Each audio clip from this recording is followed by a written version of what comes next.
We are on Oahu, but not on Waikiki. We show you the North Shore. We also have the Undercover Jetsetter Mai Tai, easy to make and easy to drink.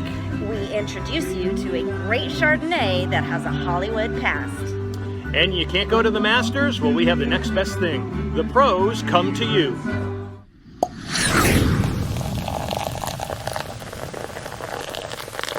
Hi everyone, cheers. Cheers. Aloha. We are on the beautiful island of Oahu in Hawaii. And today we are not going to Honolulu or Waikiki. We are taking you to the North Shore. And this is a whole different way to experience Hawaii.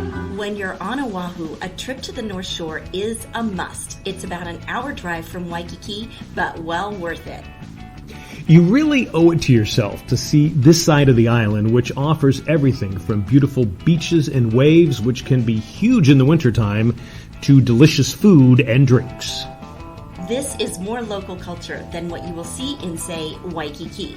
It's an area where many locals live, and those that don't live here visit often to enjoy all that the North Shore has to offer. Now, stretching more than 7 miles, the beaches of the North Shore host the world's premier surfing competitions during the peak winter months. The months between November and February are the best times to watch big wave surfing. These massive waves can sometimes swell up to 30 feet or more. And then from May to September, the waves subside, creating a more tranquil atmosphere for surfing, swimming, and sunbathing. Even in the summer, though, be careful if you go into the water. The undertow is still pretty strong here. Another well-known tradition are the shrimp trucks. 2 of them really stand out as the superstars, though.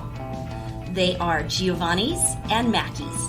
We thought it would be fun to have our own shrimp truck battle, and we brought along a local friend to give us a hand. We start at Giovanni's, and good friend and undercover operative Sharon shares more. Everybody that comes to Hawaii has to try either Mackey's or Giovanni's at least once in their life. I know friends that come here from the other side of the island. Me, I'm from close to the airport, and I come here just to eat shrimp. I drive my mom, so it's like about 40 miles for me just to eat shrimp. Just watching the blissful customers walking away with heaping plates of fresh garlic shrimp, your mouth can't help but water. Oh yeah, the jumbo prawns are buttery and garlicky and just delicious. All the shrimp are locally raised and caught fresh that morning, and you can taste it. Now there's also some mystery behind the Giovanni's shrimp truck. The former owner wanted the shrimp truck back that she sold it to, well, the original owner wanted it back because the second owner was making so much money, but he refused to sell it back to the original owner, so second owner has it to this day. Next, we hit up Mackey's, and again, the heady aroma of sizzling garlic and melting butter wafts over us as we get out of the car. We found that Mackey's sweet shrimp were a tad less garlicky than Giovanni's, and there is an umami flavor in there that Giovanni's didn't have. So, who won the shrimp truck battle? I like both. They're both tasty, but preferably I like Giovanni's. The stronger garlic flavor and a little bit more salty, more to my taste. In the end, it was a tie, so you should take your friends and have your own shrimp truck battle and let us know who wins. And you'll find sinks outside the seating areas of both locations so you can wash up and get ready for the next part of the day. Chickens are also a fun part of the North Shore culture, too. You'll find them running around both Mackey's and Giovanni's. Now, along your drive between the 2 shrimp trucks is Laniakea Beach, where you can view these magnificent turtles. This was a program started in 2005 to protect the Hawaiian sea turtles through education, public awareness, and conservation in the spirit of aloha. Now, the turtles have been basking at this beach since 1999. Late morning through early afternoon is the best time to see them. Honu means turtle in Hawaiian, so Malama na Honu means protect the turtles. Each turtle has its own story and unique personality. They are really fun. Yeah, and all the turtles have been given their own Hawaiian names, and some have English nicknames. Now, just to be sure, follow the rules here to keep the turtles safe. If you'd like to learn more about the program, visit their website. And now we're hitting the road again for our next stop. Haleiwa Town on the North Shore is a charming and historic surf town that is the cultural hub of the North Shore and filled with cool shops, restaurants, and art galleries. And we checked out another institution here, Matsumoto's. When it's time to cool down with some yummy shaved ice, this is the place. Now, shave ice is a local treat that is like a snow cone, but much more finely shaved ice. Then they add colorful syrups on the top with ice cream or mochi on the bottom. We got two combinations from the menu, the rainbow with strawberry, lemon, and pineapple, and the Matsumoto with lemon, pineapple, and coconut. Yeah, and both were refreshing on this hot day and delicious. Matsumoto's has been serving shave ice since 1951.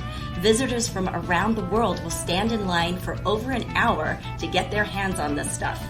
Some make a special trip out here just for this. Again, it is worth the drive. Now you can wind down your day at Haleiwa Joe's, a fabulous hangout for locals and visitors alike overlooking the marina. It was founded in 1998 by owners with a passion for fresh food, great service, and catching waves. Now, the place is decorated with classic surfboards and local art that celebrate the aloha spirit and the surfing culture. It's a laid-back vibe that is fun, hip, and relaxing as well, and it's kind of just like your local Cheers joint. Yes, that's right. Now you have to get a Mai Tai. They are delicious, and you can keep the fun glass that is like a vacation in the bottom. It will bring you great memories of your time spent here. And if you're not in the mood for Mai Tais, there are plenty of other delicious cocktails as well, like this lava flow. But beware, the dreaded maraschino cherry. Maraschino cherries should be outlawed. But the food is enticing, so save room for the sizzling mushrooms. They are off the chain with spicy garlic sauce, generous Parmesan and parsley, and brought literally sizzling to your table.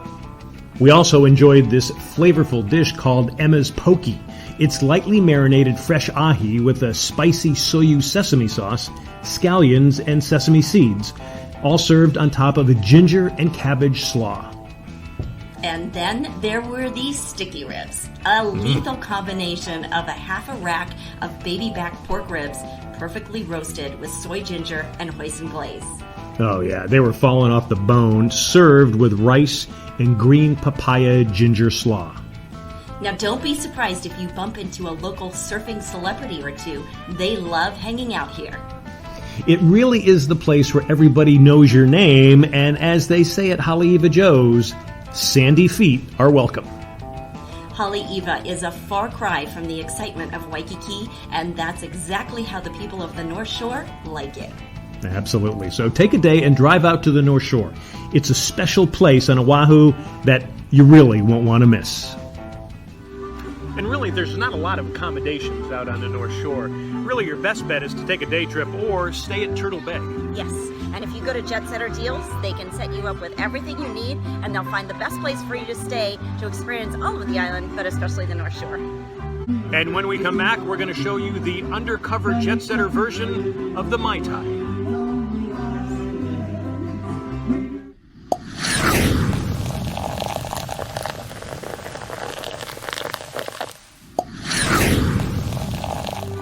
So we are in the land of Mai Tais here in Hawaii, and you can take that flavor home with you very easily.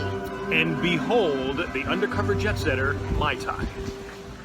Cheers, everyone, or I should say aloha.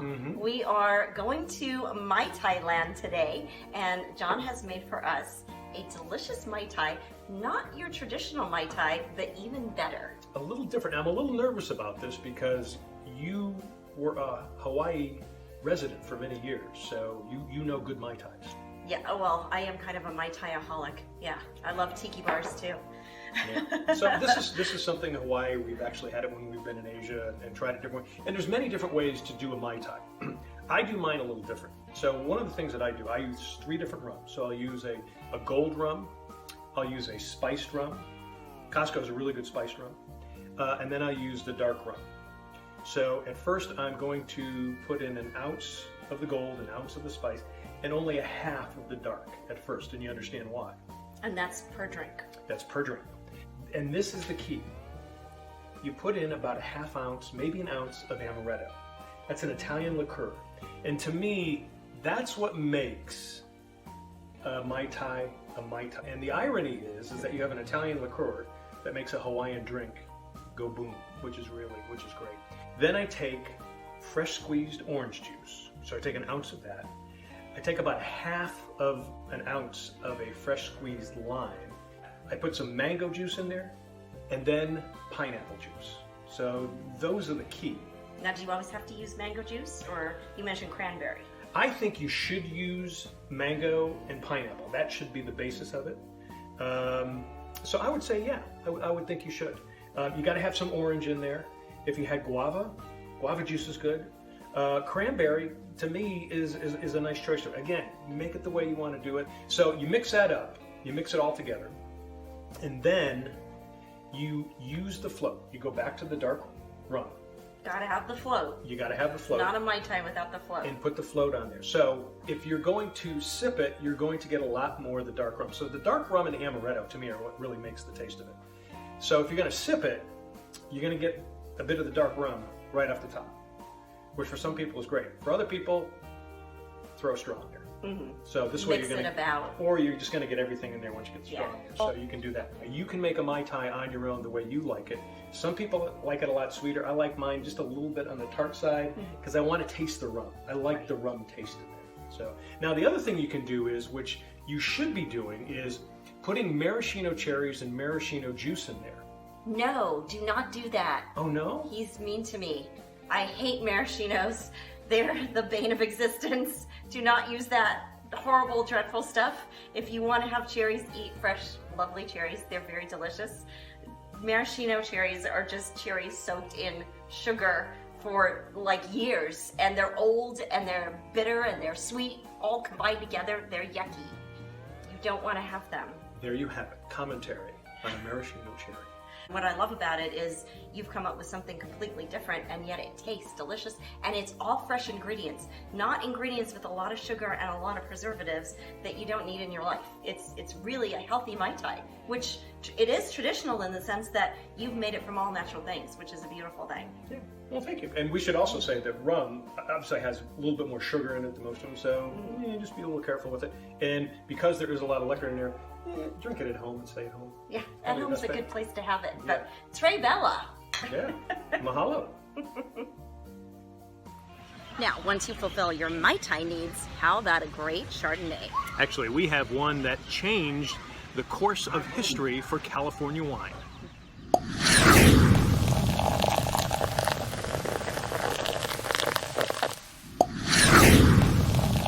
And welcome back. Now, usually we talk about wine and we talk about the terroir, the ground, the environment, the climate around it. Yes, absolutely. And this wine has all of that and more, including some history too. It's Chateau Montelena. And the Hollywood movie is called Bottle Shock, and probably one of the best films about wine ever, and at the same time too, really changed California wines. What I love about the film is that it captures the growers and the farmers and the winemakers and the artistry of the wine so well. And it really depicts them in this beautiful light of artists and creation of something that really is, and when you watch the film, you'll get what I'm saying if you haven't already seen it. It's like liquid sunshine. And that's what they have, that term where they actually talk about it in the film, and I just think that is so true, especially of a Chardonnay like this. And if you haven't seen the film, we won't ruin it for you. Go see it. But yeah, just go see it. So spoiler alert, don't watch the next like 30 seconds. But obviously in the film, it's about the Judgment of Paris, where the California wines go up against the French wines.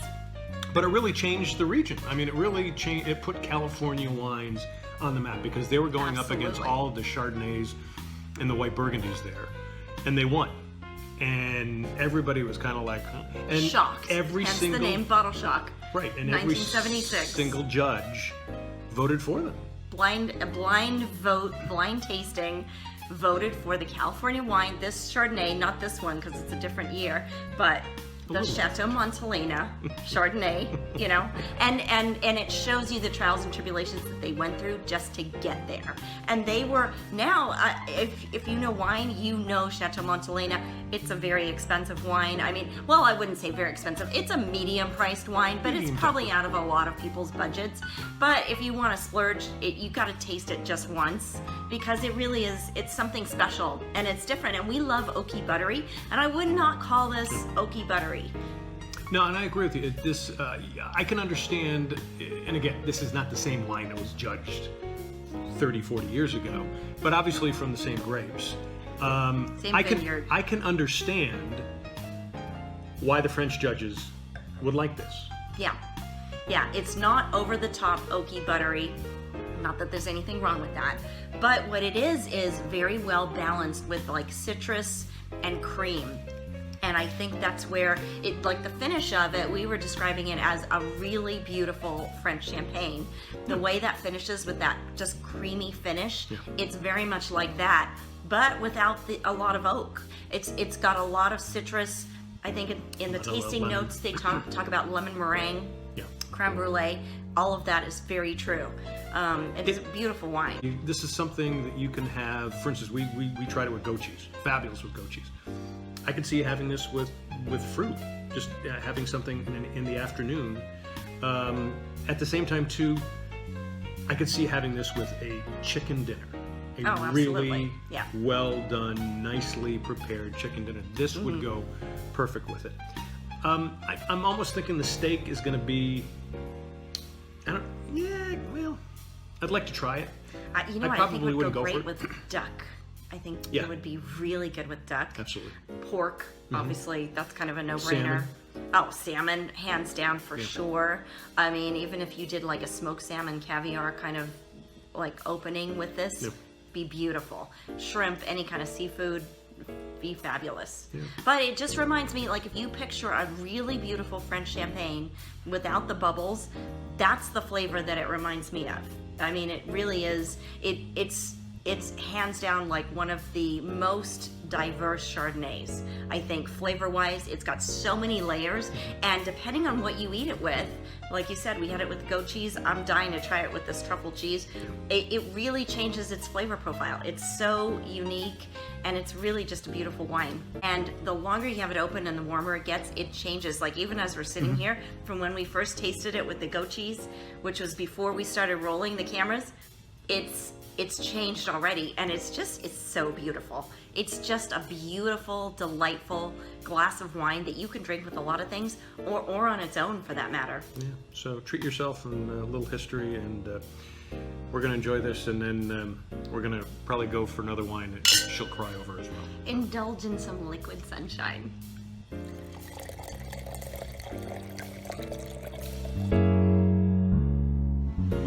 Well, after some wine history, how about let's go to the Masters, and you don't even have to go to Augusta. When we come back, we take you to Monday after the Masters and show you how you can be a part of it.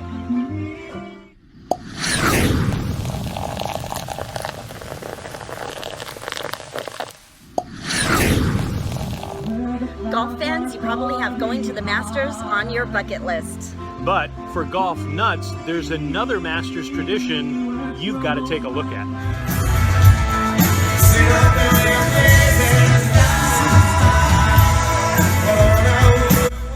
You can't make Augusta? Myrtle Beach is the next best thing. Monday after the Masters is a tradition like no other for South Carolina. It runs Saturday through Monday of Masters weekend at the House of Blues in North Myrtle Beach. It is loaded with parties, concerts, Masters watching parties, great food, and lots of entertainment with Hootie and the Blowfish. They actually call this a 3-day party down in Myrtle Beach, and you can be a part of it. We've come here every year since I was a sophomore in high school, and I actually caddied in it. And my family and I just thought it was a very good time, and we've come here ever since and enjoyed ourselves every time we've come. his brother caddied in it too, and we have such a good time. Can you think of a better atmosphere for a golf tournament? Now, do you guys come for the golf or do you come for the fun? We come for the fun. We come for the golf. It's fun to see people, people you don't normally see. Get to take selfies. I've taken a bunch of selfies with celebrities today. Good. Now, would you say folks from Myrtle Beach come here or all over? I'd say all over. I mean, we're from Florence, which is about an hour and a half away, so all over. You can attend, be a spectator, but be careful. Or pay to play with some celebs and some PGA and LPGA pros during the Monday big golf event on the gorgeous and tricky Dye Club at Barefoot Resort. Here's PGA pro Billy Horschel teeing off. And my good friend Austin Ernst, who is on the LPGA, joins the fun, as does NFL great and now football commentator Tony the Goose Saragusa. The fun also leads to a lot of money raised for kids' charities thanks to the efforts of Hootie and the Blowfish. So far, they have raised more than $6 million along with an unending endowment. Most of it goes to junior golf in South Carolina and to children's charities and education. The band has a foundation, the Hootie and the Blowfish Foundation. They designate the different charities each year that they'll spread the money out. And they have an endowment that they've set up for their families that will allow for future generations of young Blowfish kids to give money and provide the same assistance for children for education. I caught up with some old friends you will recognize who say they would not miss this event. Listen, I've been coming to this event every year except for the first one. And back when it was up in Columbia, the first year was the only year I ever missed. And I've either been here as a player or I've been here covering the event as a broadcaster. And it's the most fun thing I do every day, every year. The guys in the band, they're absolutely amazing, and to see all the money that they've raised over the years, and the fact that it's helping kids here in the state that I grew up in, really impresses me. They're great guys, and on top of that, it's a ton of fun. I just met so many great folks, and that's what golf does. It brings people together for a good cause, and at the end of the day, it ends up benefiting the kids, and I just don't know how it could get any better than that. Here to support Hootie and the Blowfish Foundation. It's been awesome being here. I think what they're doing for their community and for the kids is tremendous, and just having a good time. So, do you come for the golf or do you come for the fun? Honestly, I come for both. Golf and fun kind of goes hand in hand if you're playing okay. We're playing okay right now, so it's fun right now. It's a lot of fun. That's what we're with 3 Purple Hearts, so it's been a lot of fun. Wow, and giving back to a lot of kids. Oh yeah, that's why it's great. I know when we were growing up, through this program, there was a lot of money for South Carolina Junior Golf and a lot of other great causes for the state. For more information on the upcoming event, go to this website set up by Hootie and the Blowfish. And remember, we can help you with your other arrangements. If you're a golf nut, this should be on your schedule each year. Now, you've been to the Masters. How does this compare? Well, when you go to the Masters, there's a lot of people there, so you don't get the chance to see a lot of golf. Monday at the Masters, you get a chance to go play golf, you get to see the Masters on TV, and then you get to have a lot of fun the next day. So I'd recommend this first. If you've already been to the Masters and you want to go to the Masters, you want to see Augusta, put it on your bucket list, yeah, go ahead. Now, if you want to attend a great event like that, we can arrange it all for you. Just go to jetsetterdeals.com. They will take care of everything, and they can accommodate large groups for you as well. And that is our gift to you for watching our show. So thanks for watching, and cheers. And aloha from beautiful Hawaii.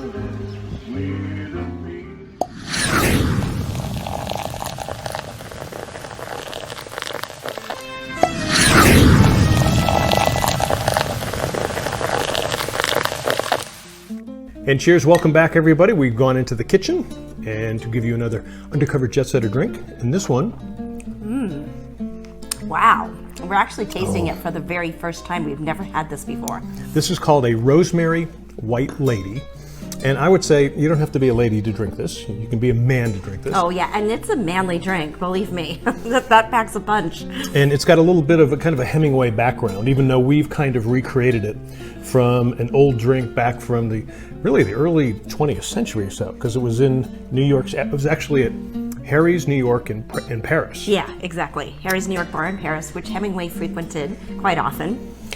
And in this version, we made it actually with Grand Marnier instead of Cointreau, and with gin instead of brandy, because it's kind of based on a sour recipe, which is either a whiskey sour or a brandy sour, which is what it originally was. And it still has that sour taste in it. It really does, yeah, because it's got lemon in it. Yeah. And I love the lemon with the rosemary. Is actually really delicious. The rosemary is also a nice garnish on it, and you'll see it's really pretty.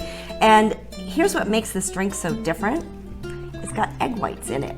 So it's actually kind of a nice protein drink whenever you need one as well.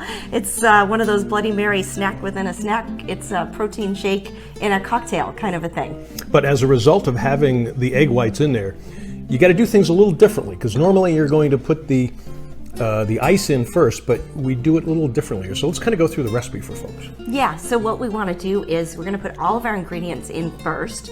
Then we're going to dry shake it. It's called dry shaking, even though all the ingredients are wet, pretty much. And then when we're done with that, we're going to put the ice in. But first, what we did was we put all the ingredients in with no ice into a cocktail shaker. We did, for 2 drinks, 4 ounces of gin, and then 1 ounce of Grand Marnier. Then we put an ounce of lemon juice. We actually added a little bit more because we partialed the lemon juice. We had 2 egg whites that went in there. Then a few dashes of agave, and then you want to save a few sprigs of rosemary for the garnish so it looks really pretty. Then you're going to shake it all up with no ice. Once you're done with that, take the lid off, add some ice cubes, as many or as little as you want. We like it nice and chilled, so we added a lot. Then shake it again, and then you're going to pour it into your pretty martini glasses. That was a full lemon, and that's where we got more of the sour taste. I think that's better. I like it this way. I like it better the sour too, with yeah. with the egg whites in there is a nice combo. And of course, you're a big fan of gin. Mm-hmm. Yeah. And we've talked about gin a number of times. The Hendrick's gin is something always, if you're going to get gin, get Hendrick's gin. It's always been in your family as well. Yeah, Hendrick's gin. That's what I'm partial to. I never really was a big gin fan until I tasted Hendrick's gin, and I happened to taste it at the Sydney airport. Walking through, if you've never been to the Sydney airport, you've got to go and allow a few hours time just to spend at the airport, because they have some really fun stuff there. And the duty-free area is enormous. It's like you're in a shopping mall. So they happen to have tastings of Hendrick's gin, and they put slices of cucumber in it. Oh my gosh, this thing is amazing. It really brings out the herbaceous juniper flavor of a gin. When you get a chance, try the Rosemary White Lady. You can do it at home. We'll actually put the recipe on the websites and our social media sites for you, so you can take a look at it. Undercoverjetsetter.com, the mixology tab for all the recipes. And don't forget to tweet us at UC Foodie TV with your cocktail recipes, your favorite food places and bars, so we can feature them on the show. Cheers. Enjoy. Cheers.